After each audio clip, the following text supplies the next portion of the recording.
Marry me for 3 days, and I'll solve your biggest problem before Christmas, the stranger said, as snow drifted across the quiet Manhattan street like shaken sugar under the glow of a street lamp. Clara Bennett had been locking the door of the small bookstore where she worked late shifts all December, her breath fogging the cold night air, when the black sedan pulled to the curb and a tall man stepped out, as if he belonged in a different world entirely. His coat was tailored, the kind people in Midtown probably paid more for than Clara made in a month, and yet there he was standing on the sidewalk outside Maple and Pine Books on West 82nd Street like he had nowhere else to go. Clara blinked, clutching the ring of store keys in her mittened hand, certain she must have misheard him over the wind. The man studied her for a moment with calm, steady eyes that carried the quiet confidence of someone used to making decisions that moved millions of dollars with a single signature. Snow settled across his dark hair and shoulders, but he didn't seem to notice. Behind him the sedan idled, headlights cutting through the snowstorm that had rolled over the city an hour earlier, the kind of December storm that slowed traffic and made New York feel almost peaceful for a change. Clara laughed nervously because that was the only response that made sense when a stranger asked you to marry him outside a bookstore 5 days before Christmas. "You're joking," she said, shaking her head, though something about his expression told her he absolutely wasn't. The man took a step closer, careful not to crowd her space, and for the first time Clara noticed the faint recognition tugging at the back of her mind. She had seen his face somewhere before, not in person but on screens, on magazines near the bookstore register, in those glossy business articles that customers sometimes left behind with their coffee cups. Adrian Whitmore, founder of Whitmore Technologies, billionaire before 40, the kind of man who appeared on lists that Clara only read about while shelving books in the quiet corners of the store. Yet tonight he looked less like a billionaire and more like someone who had run out of options. "I'm not joking," Adrian said calmly, "and I wouldn't ask if I had another solution." The wind picked up, swirling snow between them, and Clara tucked a strand of hair beneath her wool hat while trying to understand why someone like him would even be talking to someone like her. "You don't know me," she replied. Adrian glanced briefly up the street where distant camera flashes flickered between passing cars, paparazzi hunting a story even in bad weather, then returned his attention to her with a faint, almost apologetic smile. "Actually," he said, his voice low and steady, "that's exactly why it has to be you." Clara stared at him, half convinced this was some elaborate misunderstanding, until he reached into his coat and pulled out a small velvet ring box. He didn't open it yet. Instead, he simply held it between them as the snow continued to fall and the city moved quietly around them. 3 days, Adrian Whitmore repeated. A temporary marriage until Christmas Eve. After that, you can walk away with enough money to change your life. Clara's heartbeat quickened as the weight of his words settled in the cold air between them, because somewhere deep down she realized this moment, this strange, impossible proposal in the middle of a snowstorm, might be the kind of decision that quietly changes everything. Clara Bennett continued staring at the velvet ring box as if it might disappear if she blinked too quickly, the snow collecting on her scarf while the quiet Manhattan street hummed softly with distant traffic and the faint glow of Christmas lights strung across apartment windows. She had spent most of her 26 years living carefully, making sensible decisions, working long evenings at Maple and Pine Books, and helping her father manage the small stack of hospital bills that had been growing on the kitchen counter back in Queens. But nothing in her life had prepared her for a billionaire calmly offering her a temporary marriage on a snowy sidewalk. Adrian Whitmore did not rush her. He simply stood there with the patience of someone who understood that the moment required space, though the faint reflection of flashing cameras further down the block reminded him that time was not exactly on his side tonight. Clara finally let out a breath and lowered her hand slowly. "You said 3 days," she repeated, making sure she had understood him correctly. Adrian nodded once. 72 hours, beginning tomorrow morning and ending on Christmas Eve night. Clara shook her head softly, still trying to catch up with the strange logic of the situation. "People do not usually marry strangers for 72 hours, she said. Adrian gave a small smile at that. People also do not usually run technology companies worth $12 billion while their board of directors searches for a legal reason to remove them before the end of the fiscal year, he replied calmly. The words hung in the cold air, and Clara felt the situation shift slightly from absurd to serious. Adrian closed the ring box again, but kept it in his hand as he continued speaking in the steady voice of someone used to explaining complicated realities. He told her about the clause written years ago by the Whitmore family attorneys, a rule meant to protect the stability of the company after his father passed away, a rule stating that the chief executive officer must demonstrate a stable family life by the end of each calendar year, or the board could initiate a leadership change. For years Adrian had ignored it, believing his success would outweigh an outdated tradition, but now a group of investors was using the clause as leverage to push him out of his own company. Christmas Eve is the deadline, he said. If I appear at the Whitmore family gathering with a legal spouse, the clause is satisfied, and the board loses its argument. Clara listened quietly while the snow continued to drift down around them, realizing that somewhere in the complicated world of billion-dollar contracts and corporate control, this strange request actually made sense. She folded her arms against the cold and asked the question that had been waiting in her mind since the beginning. Why me? She said softly. Adrian glanced at the bookstore behind her, its warm lights glowing through the frosted windows, and then back at her face. Because you helped me earlier tonight without knowing who I was, he answered. Clara blinked in confusion until he reminded her of the moment an hour earlier, when she had stepped outside the store to hand a lost delivery driver the correct address, and had also guided Adrian quickly through the back alley to avoid the photographers waiting across the street. She had not even recognized him then. She had simply been kind. Adrian looked directly at her with a sincerity that surprised her. Everyone else in my world already knows what my name is worth, he said quietly. You were the first person tonight who treated me like a regular guy trying to get out of a snowstorm. Clara felt a strange warmth rise in her chest despite the freezing air. Adrian then spoke again, this time more gently. I will pay for your father's hospital treatment, he said. Every bill. No loans. No conditions after the 72 hours are finished. Clara's breath caught slightly because she had never mentioned her father, yet somehow Adrian Whitmore already knew. The wind shifted again, carrying the distant sound of Christmas music from a nearby apartment window, while the city continued moving around them, and Clara Bennett realized that the simple life she had been living 5 minutes ago was quietly standing at the edge of something completely unexpected. Clara Bennett did not sleep much that night, because every time she closed her eyes she saw the same image again and again, a billionaire standing in the snow holding a small velvet ring box, while calmly offering to change her life for 72 hours. By the next morning Manhattan looked like a postcard version of Christmas, the sidewalks covered with a fresh blanket of white, and the air crisp enough to make every breath visible. Clara stood outside Maple and Pine Books again just after 8 o'clock in the morning, clutching a paper cup of coffee and wondering if the entire conversation from the night before had somehow been a strange dream created by too many late shifts and too little sleep. Then the same black sedan rolled slowly to the curb, quiet and polished like something that belonged outside a luxury hotel instead of a neighborhood bookstore, and the driver stepped out to open the rear door. Adrian Whitmore emerged wearing a charcoal overcoat and a calm expression that made it clear he had expected her to be here. Clara felt her heartbeat pick up as he walked toward her, the cold air carrying the distant sound of church bells somewhere across the city. Good morning, Clara, he said gently, as if they had already known each other for years instead of one unusual conversation. She folded her arms against the cold and studied him carefully. You actually came back, she said. Adrian gave a faint smile. I told you. I would. For a moment neither of them spoke, while people hurried past on the snowy sidewalk with shopping bags and scarves wrapped high around their faces. Christmas decorations hung from the streetlights, and a delivery truck rolled slowly by, its tires crunching through the snow. Finally Clara took a deep breath. If I say yes, she said carefully, what exactly happens next?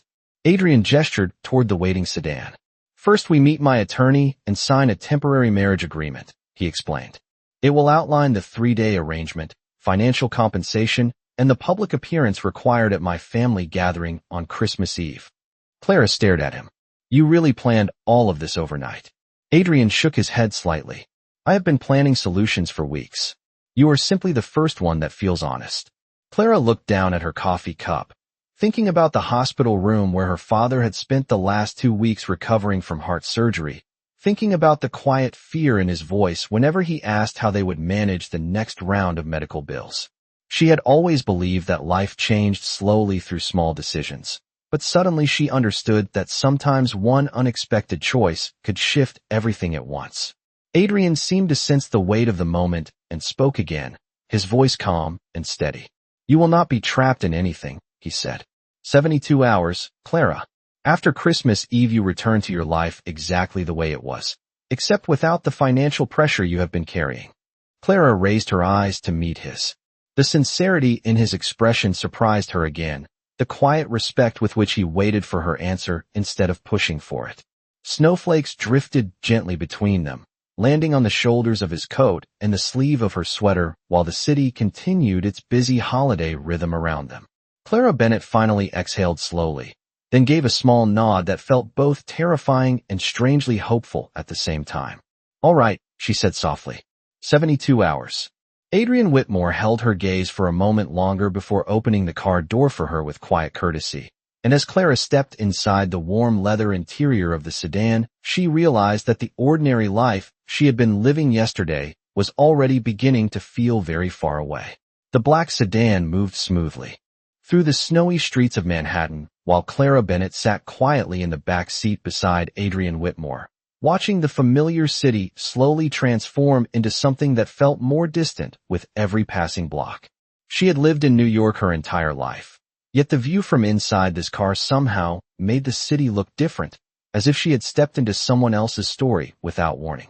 Tall glass towers reflected the pale winter sunlight, and the sidewalks were crowded with people carrying shopping bags and bright red Christmas decorations. Clara folded her hands together in her lap, still trying to steady the mixture of excitement and disbelief moving through her chest. Adrian seemed perfectly calm, reviewing something on a thin tablet while the driver guided the car toward Midtown. After a few minutes he looked up and offered her a reassuring smile. "The attorney's office is only 10 minutes away," he said gently.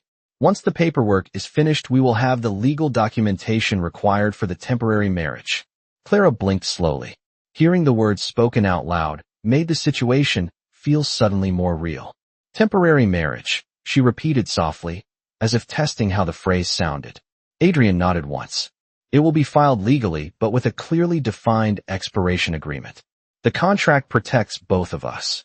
The sedan turned onto a quieter avenue lined with polished office buildings, and soon the car slowed to a stop in front of a tall stone building decorated with elegant holiday wreaths and gold lights wrapped around the entrance columns.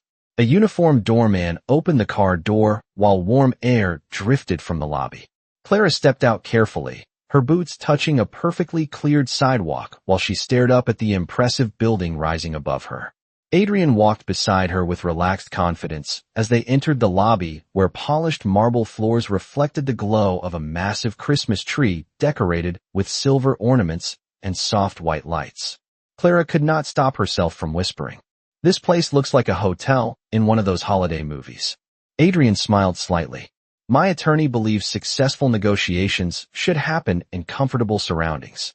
An elevator carried them quietly to the 27th floor where a receptionist greeted Adrian by name and guided them into a spacious conference room with tall windows overlooking the snowy skyline of New York City. A gray-haired man in an elegant navy suit stood from the long table as they entered. "Good morning, Adrian," he said warmly before turning his attention toward Clara with polite curiosity. "And you must be Miss Bennett." Clara nodded politely while Adrian introduced him as Charles Davenport, the family attorney who had worked with the Whitmore family for nearly 30 years. Charles gestured toward two chairs beside the table where a neatly organized stack of documents waited. "Everything has been prepared according to Adrian's request," he explained calmly. "The agreement outlines a 72-hour marriage beginning today, financial compensation for Miss Bennett, and mutual confidentiality regarding the arrangement." Clara sat slowly while the papers were placed in front of her. The numbers printed on the first page made her eyes widen slightly, because the compensation Adrian had promised was written clearly in bold legal language. Enough to erase every hospital bill her father faced, and still leave more security than she had ever imagined. Charles handed her a pen with a professional smile. "You are welcome to read every line carefully," he said kindly. "There is no pressure. Clara glanced at Adrian, who simply waited patiently without saying a word. Outside the window, snow continued falling over Manhattan, and as Clara Bennett picked up the pen, she understood that the next signature she wrote might quietly change the direction of her life forever. The pen felt heavier than Clara Bennett expected as she held it above the final page of the agreement, the polished conference table reflecting the soft winter light pouring through the tall windows behind Adrian Whitmore. Outside the glass, the snow continued falling gently over Manhattan, turning the city into a quiet silver landscape that seemed almost peaceful compared to the storm of thoughts moving through Clara's mind. She read through the final lines one more time, her eyes carefully scanning each sentence the way her father had taught her when dealing with important documents. The agreement clearly stated that the marriage would begin the moment both signatures were completed and would legally conclude 72 hours later on Christmas Eve night. During that time, Clara Bennett would appear publicly as Adrian Whitmore's wife at a small number of family and social events required to satisfy the conditions of the Whitmore corporate clause. In return, Adrian would ensure full financial coverage for her father's medical treatment and provide a compensation amount that still felt unreal when she looked at the number printed on the page. Charles Davenport waited patiently at the far end of the table, his calm expression suggesting he had witnessed many unusual legal agreements over the course of his long career. Adrian remained beside Clara without speaking, giving her the space to decide freely even though the ticking clock of his own situation quietly hung in the background. Clara finally lifted the pen slightly and looked at Adrian. "If I sign this," she said slowly, "we are legally married for 3 days." Adrian met her gaze and nodded once. "Yes," he answered simply. There was no dramatic speech or pressure in his voice, only honesty. Clara studied his face for a moment, searching for any sign that this was some kind of game or manipulation, but all she saw was the same steady sincerity that had surprised her since the moment they first spoke outside the bookstore. The room remained completely quiet except for the soft hum of the heating system and the faint sounds of traffic far below the building. Clara took a slow breath and then lowered the pen to the paper. Her signature formed across the final line in smooth blue ink, a simple motion that somehow carried the weight of an entirely new chapter of her life. Charles Davenport leaned forward to review the page, then nodded with professional approval before sliding the document toward Adrian. Adrian signed his name with the confident precision of someone accustomed to important contracts, and when he finished, Charles carefully gathered the pages into a neat stack. "Congratulations," the attorney said with a small, polite smile. "As of this moment, the marriage is legally recognized." The words echoed softly in the room, and Clara felt a strange mix of disbelief and curiosity settle in her chest. Married. Even if it was temporary, the word still sounded enormous.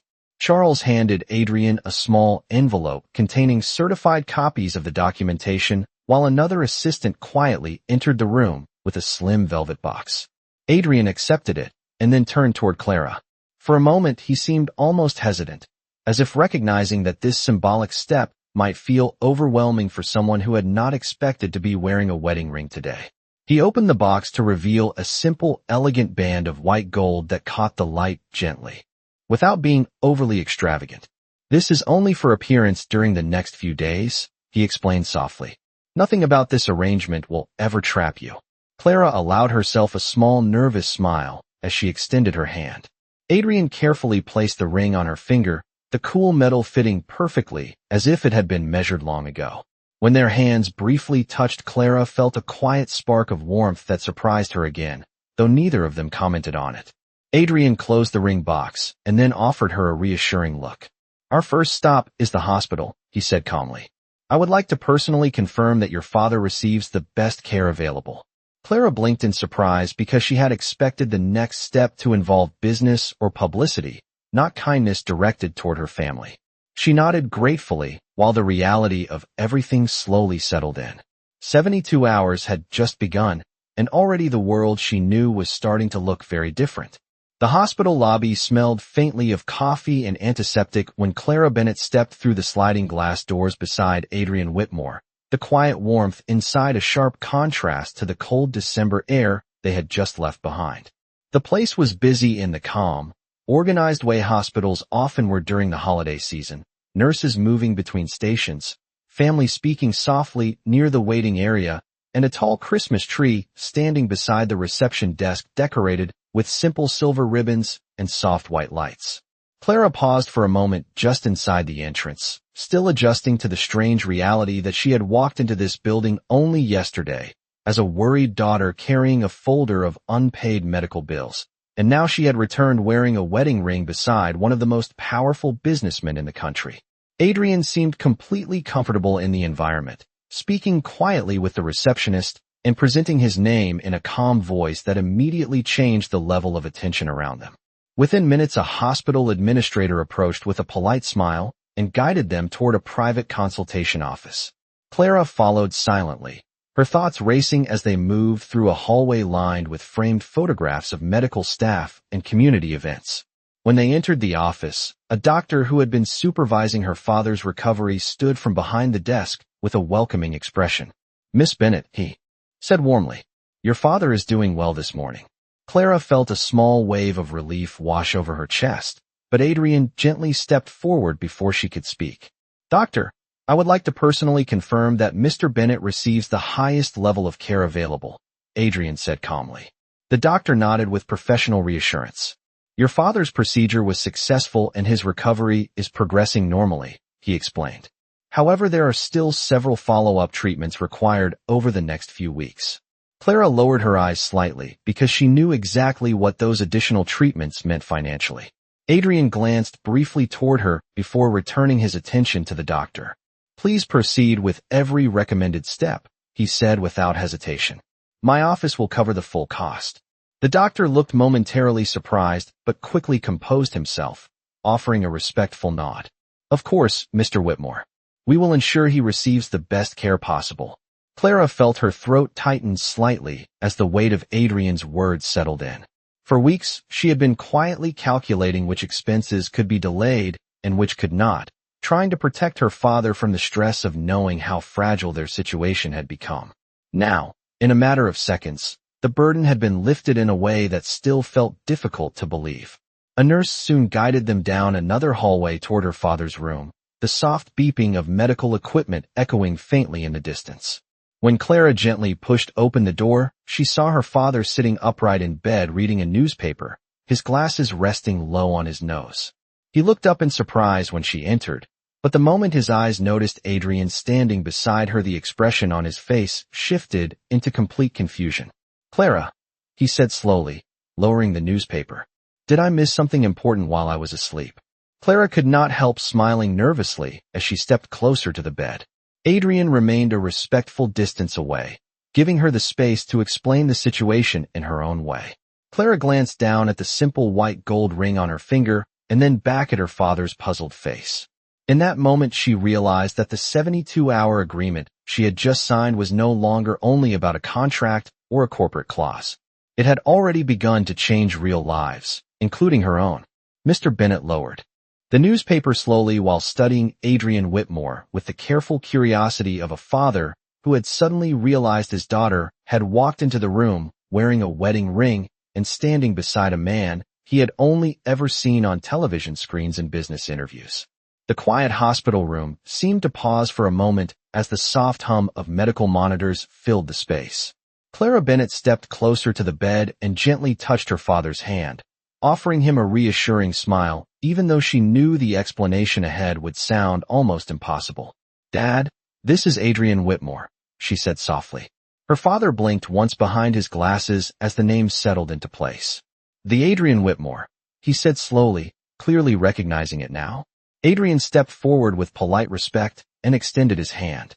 "It is good to meet you, Mr. Bennett," he said calmly. Mr. Bennett accepted the handshake, still looking slightly stunned, but also noticing the sincerity in Adrian's expression. "I feel like I missed an entire chapter of the story here," he replied with a gentle chuckle. Clara took a deep breath and carefully explained the unusual situation, beginning with the snowstorm outside the bookstore and the unexpected conversation that had followed. She described the 72-hour agreement, the temporary marriage required to satisfy a corporate clause, and Adrian's promise to ensure that her father's medical care would be fully supported. Mr. Bennett listened quietly without interrupting, occasionally glancing at the simple white gold ring on Clara's hand, and then back toward Adrian, as if trying to determine whether this was some elaborate misunderstanding. When Clara finally finished speaking, the room remained silent for a few seconds before her father slowly leaned back against his pillows. "Well," he said thoughtfully, "that is certainly not the kind of holiday story most fathers expect to hear." Adrian smiled politely, but did not attempt to defend the arrangement beyond the truth. "I understand that it sounds unusual," he said, "but your daughter helped me when she did not have to, and I believe honoring that kindness is important." Mr. Bennet studied Adrian for another moment, and then nodded slowly, as if measuring the man's character more than the situation itself. "My daughter has always had a habit of helping people," he said with quiet pride. "It is good to know someone noticed." Clara felt a small wave of emotion rise in her chest at the calm way her father accepted the explanation. The tension she had been carrying since the morning finally began to ease. Adrian stepped slightly aside to give them space while Clara sat beside the bed and updated her father on the doctor's encouraging report. Mr. Bennet listened carefully and even managed a light smile when she explained that the hospital staff would now proceed with every treatment necessary without worrying about the cost. After a few minutes, a nurse entered the room to check the monitors and politely reminded them that visiting hours would continue for another 30 minutes. Clara stood and helped adjust her father's blanket, while Adrian waited quietly near the window looking out at the snowy city skyline. When Clara joined him near the door, her father cleared his throat gently. "Mr. Whitmore," he said. Adrian turned back toward the bed. "Yes, sir." Mr. Bennet gave him a thoughtful look before speaking again. "If you are going to be my son-in-law for 72 hours, he said with a small amused smile, "you should probably call me Frank." Adrian's calm expression softened slightly as he nodded with genuine respect. "All right, Frank." Clara could not help laughing quietly at the unexpected moment of humor, and as the three of them shared that small laugh inside the warm hospital room, it became clear that the strange agreement made in a snowstorm was slowly turning into something far more personal than either Clara or Adrian had originally expected. When Clara Bennet and Adrian Whitmore stepped out of the hospital later that afternoon, the sky over Manhattan had already begun to fade into the soft blue-gray light that arrives just before sunset in late December. Snow still covered the sidewalks, and the city carried that quiet holiday energy that only appears in the few days before Christmas, when store windows glow warmly and strangers move through the streets with packages wrapped in bright paper. Clara pulled her coat a little tighter around her shoulders while the cold air brushed against her cheeks, but inside she felt strangely calm compared to the whirlwind of the morning. Adrian opened the door of the waiting sedan for her again with the same polite ease he had shown since the moment they met, and once they were seated inside the warm car, began moving slowly through traffic toward the northern part of the city. Clara glanced at him with quiet curiosity. "Where are we going now?" she asked. Adrian looked out the window briefly before answering. "Whitmore House," he said. "My family is already gathering for the holiday." Clara felt her heart skip slightly, because she knew exactly what that meant. The real test of their arrangement was approaching much faster than she expected. Adrian seemed to notice the change in her expression and spoke again in a calm, reassuring tone. "You do not need to worry," he said. "My family may be wealthy, but they are still just people." Clara gave a small, nervous laugh. "People who probably read financial news and know exactly who you are," she replied. Adrian nodded slightly. "That part is true." The sedan eventually turned onto a long tree-lined avenue where elegant townhouses stood behind wrought iron gates decorated with wreaths and red ribbons. Christmas lights wrapped around the branches of tall trees, and the snow on the sidewalks reflected the glow in a way that made the entire street feel like a scene from a holiday movie. The car slowed in front of a large stone residence with tall windows and a wide staircase, leading to an impressive front entrance framed by garlands of evergreen and soft golden lights. Clara stared quietly at the house while the driver stepped out to open the door. "This is your family home," she said softly. Adrian nodded. "It has been in the Whitmore family for 3 generations. As they walked toward the entrance, Clara felt the cool weight of the wedding ring on her finger again, a small reminder of the unusual role she had agreed to play. Adrian paused beside the front door and looked at her with a steady expression that carried both confidence and quiet respect.